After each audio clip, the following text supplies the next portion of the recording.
India's economy is expected to grow over 6% as per the IMF. This will be one of the fastest growing economies in the world. India is relatively better placed than most other countries in the world because of various factors. One is growth. Second is inflation is not out of control. India's inflation at 7.5% is only 100 to 150 basis points higher than the upper band which the Central Bank of India is targeting.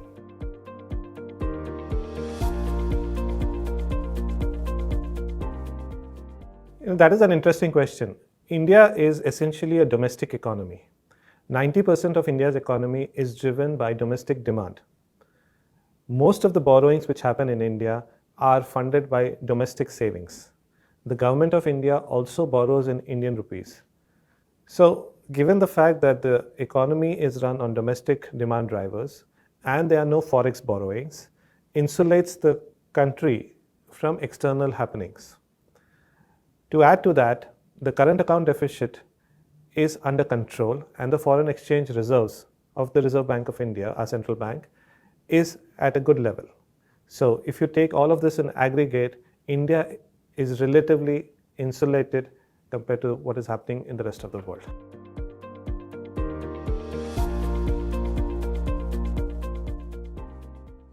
I think there are 2 or 3 themes which are currently driving Indian economy. One is geopolitical. India is now integrating itself in the global manufacturing supply chain. So India is increasingly being looked at by global companies as China plus one or Europe plus one.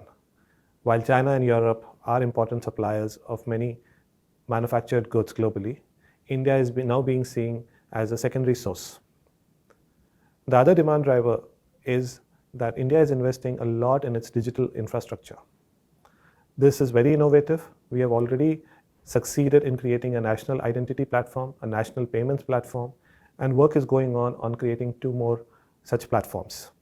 This will help a lot of enterprises become e-commerce friendly and they will be able to sell their products and services easily in the digital world.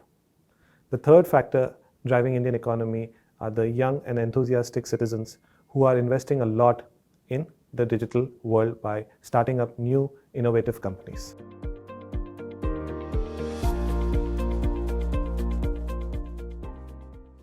One finds opportunities in large caps currently.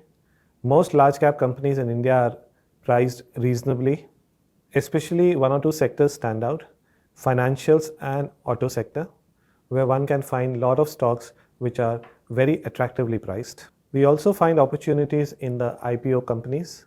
A lot of new companies which are coming for IPOs have very interesting businesses and are priced reasonably attractively. The third area where we are finding opportunities are companies which use global commodities, especially energy. As prices of energy are coming down, these companies are expected to benefit from lower energy prices and they will generate higher profitability.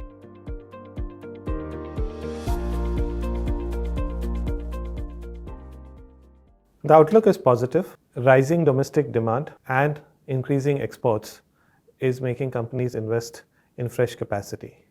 Companies' balance sheets are very strong, unlevered, and banking balance sheets are also very strong, probably the strongest in the last 10 years. So banks are willing to lend and companies are willing to borrow to invest in capacity so that they can capture the growth which is going to come to India.